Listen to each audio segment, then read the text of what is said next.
All right, so I hope you got through phase one. We'll go again. Got through it well. So phase one was all about just getting back into the habits and just enjoying training again. I know one of the biggest mistakes that I did during my competitive years was that I went too fast into the new season, and it kind of burned me through camps from both ends.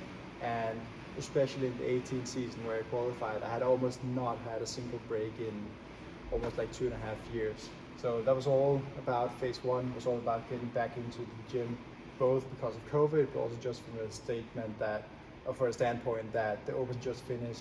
Kind of want to hit the reset button, but you want to hit it with a good fire in your belly and a good enjoyment for training.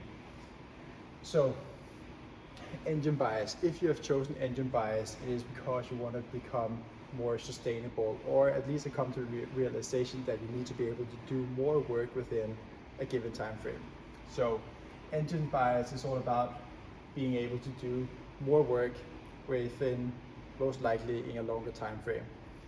So what I'm going to go through now is I'm going to go through some notes for engine bias, what we're going to focus on and where we're going to put our focus to begin with, and how the weekly layout is going to be for the next 10 weeks.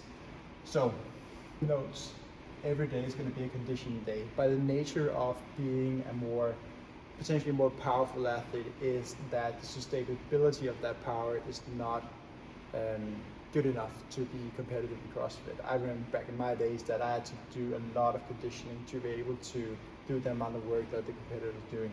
So every day is going to be a conditioning day. That simply means that every day you're going to be breathing, sweating, and getting the heart rate up. We're not going to do metcons every day, but you're going to get your breathing up, get your heart rate up for a prolonged amount of time each day. If you're short on time and you're somebody that works during the day and potentially only have one session available throughout the day, I'll give you some tips and guidelines on how to get the aerobic work in mixed with all of the stuff. What I recommend is, when you're doing all your strength stuff and all your weightlifting or your mechanics or your single leg mechanics, what I recommend, instead of just resting in between sets, so you're doing 10 Bulgarian split squats, instead of just resting 90 seconds, I would usually just sit on the bike and spin for 90 seconds in between. If you do that continuously throughout the session, you're going to accumulate what seems to be like 15 or 20 minutes of cyclical work in between.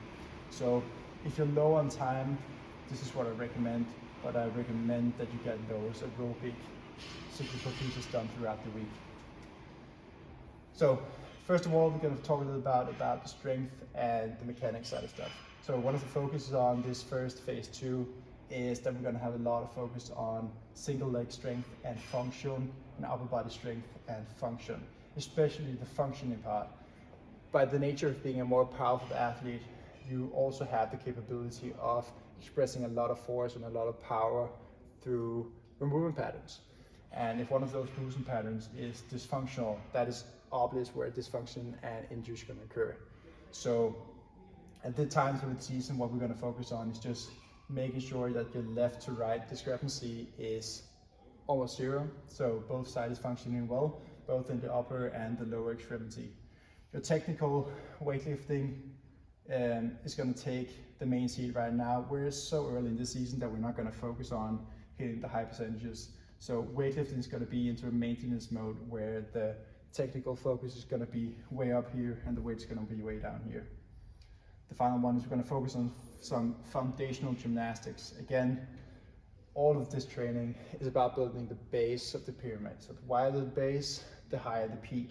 And in gymnastics, what we've chosen to focus on is what we've seen as being the most troubling part, is muscle ups. We're going to focus on some strict pulling and strict dipping strength, but we're also going to focus on some kipping foundational stuff, being aware of where's your midline and how to do a kip from the midline and not the hip, and also finally some isometric stuff to strengthen your end ranges in both the prolonged and the elongated positions. So the week is going to be, I split into different elements. We have cyclical, you have strength and weightlifting, gymnastics, and CrossFit.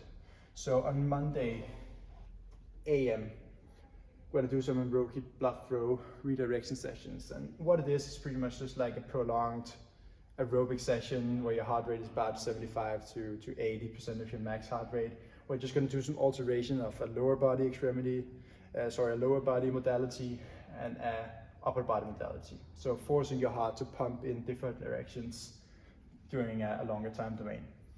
Strength and weightlifting, again, single leg mechanics for strength, just hammering, knee flexion, hip flexion, all different patterns that we're going to focus on, making sure that those patterns are grooved in and are symmetrical on both sides.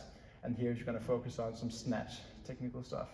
Gymnastics, throughout the week, what you're going to see is, I just make some check marks, is almost every day there's going to be some foundational gymnastic stuff. It varies a bit from week to week what you're going to focus on, but every day there's going to be a difference on, there's going to be an alternation between strict muscle up and kipping and isometrics that we talked about, and different gymnastic qualities such as midline endurance that we think is important for CrossFit. Metcon, no Metcon on here. All the conditioning is going to be the cyclical piece up here, so no CrossFit conditioning here. Going to Tuesday, so one of the things that we're going to focus on specifically on engine bias is these tempo intervals.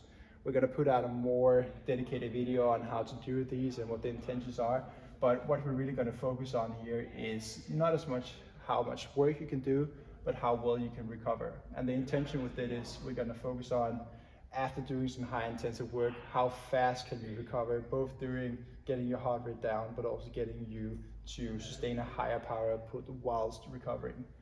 We're going to focus on some upper strength here, and there's going to be some CrossFit intervals here. It's going to be threshold style, but we're going to do it in a very broken interval style format. So it's just going to be very low rep, kind of short time domains, and just repeating that over and over to make sure that you keep it sustainable and you keep it in a way that you don't desaturate yourself too much and kind of hit that red line and crash and burn.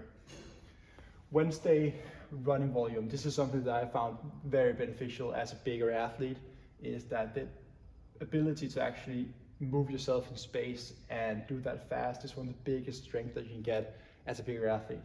So that's why I've incorporated 2 weekly running volume builds. The goal is really just to build some basic volume in your calves and your knees so you're not getting injured later in the season. But we're going to focus on this on the Wednesdays and Saturdays AM sessions, just building some volume, no speed requirements, just focus on getting some time in the legs. Single leg mechanics and strength again, clean and jerk, technical stuff. In here, we're going to alternate a bit about some EMOM stuff, some skill stuff, but the whole idea is it's going to be very low intensity, building volume, building awareness on your breathing patterns, and just good mechanics in general in a different subset of exercises. Friday, the second developmental session of the week, is going to be some gradual desaturation. So by default, by being a bigger athlete, one of the limiting factors that we can have is the heart's ability to actually pump blood out of the system.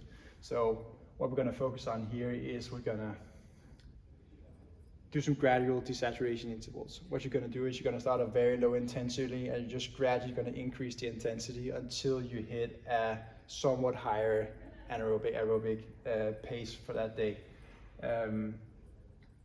You'll see those repeat during the 10 weeks in different formats, but general idea is we're going to start at a low pace and just continually increase the intensity to continually challenge your heart's ability to push blood out in the system. Single leg mechanics, upper body strength, no Metcon here. Saturdays we talked about running volume. When it comes to weightlifting maintenance, so this is going to be your kind of bigger weightlifting day. We're just going to touch on the maintaining percentages to maintain your strength levels here, but it's not going to be crazy. It's going to be a maximum of 70 to 80% of that. Gymnastics again, and finally we're going to do, of course, the whiteboard workout, the weekly challenge where you're going to just let the steam go and just hammer away and get some CrossFit dose into yourself. So that's the weekly layout here. There's a lot of breathing and a lot of foundational stuff, but again, we're at the start of the year. We're just all about building that base of the pyramid, so the peak is going to be that much higher.